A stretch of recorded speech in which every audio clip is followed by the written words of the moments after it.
let's understand the dimension of this stall and the dimension of our stall that we are working on are different. So we have to work accordingly, and little bit of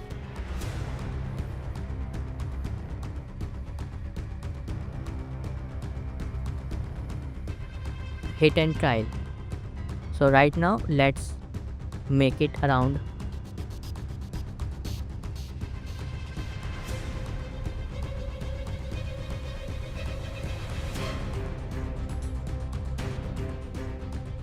7 feet to let's take it directly 8 feet, and now let's duplicate it, release it, and just move it forward.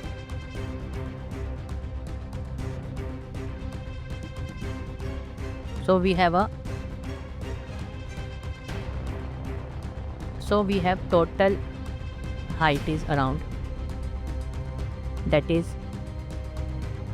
2 meter, that is 2 feet here, and 2 feet plus 8 feet plus 8 feet, that is 16. 8 plus 8 16 plus 2. So we have a 2 feet here.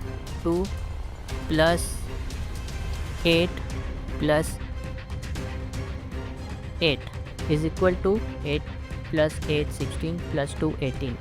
So we have a total of 18 feet of height and 19.68 minus 18. So it's equal to 1.68 left. So the area is between 1.68 left in between. So let's duplicate it. Press Shift D, release it, make it press it, and now make it 90 degree, and let's make it into Y and 90 degree, and now let's make here and turn it around 100, it around 100. Let's a little bit of 110. Let's change it here, and now let's increase the size. Select this, increase the size. It will be around 10 feet, so we have to directly take 10 feet here and change it. It is slightly slant, so we have to take, or let's change the dimension.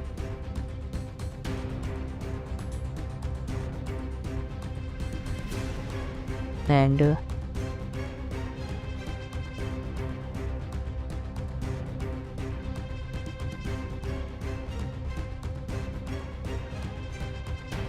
let's locate a little bit here. So I'm using this location panel here. Okay, so let's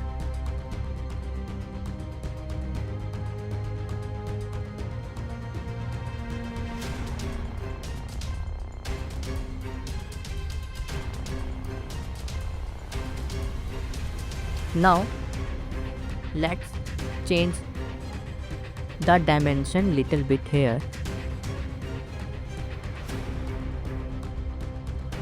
Select this and go to object to edit mode.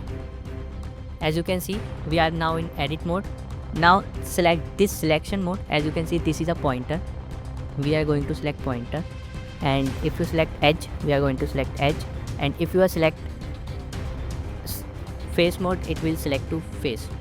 Okay, so these are vertex, these are edge, and these are face. So right now we are going to select vertex. Select this one, press and hold shift and select this one. Now press G, it is the shortcut, As you can see, now it's get moving. Now, but we want it to move in a y direction.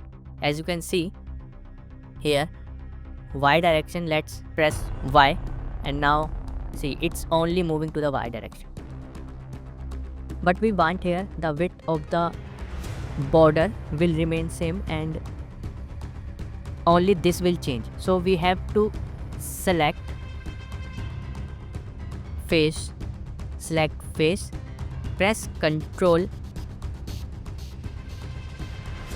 R, and as you can see, once you press Ctrl plus R, you can see a little bit of box appeared here. Once you scroll up and scroll down, you can see there are many boxes are appear. So what are these boxes? Let's use it and you will get an idea. I just simply left click and move it forward, and just click again. As you can see, there is a cut has been added in this. Let's Ctrl Z again. I'm just repeating the process so that you get the better idea. Press Ctrl plus R, click it. As you can see, you can move forward, and you can see this is known as loop cut and slice. Once you open it, you can see number of cut here, and you can see the smoothness. Let's Ctrl plus R again. Once left click, now move it upward, select again. Now let's select above and press G. As you can see, the size below this loop cut is remain same, and the size above this loop cut is getting changed. So right now let's Ctrl Z again and press select vertex and press G and Y. As you can see, now I have make it inside the edge and we can't see anything around here. Let's again, here is a sharp edge. As you can see, there is a one sharp edge. Now let's select this one, press tab, and you are now into the object mode again. Now select this one and press tab again. It is a shortcut. When you press tab, you will directly go into edit and object mode. Now let's select this one, go to edge, select edge and press G and Y. Move it little bit forward. You can see now it has an edge around it. Now press tab, you can see there is an edge here, and once you go to edge, you can see we have generated an edge like this.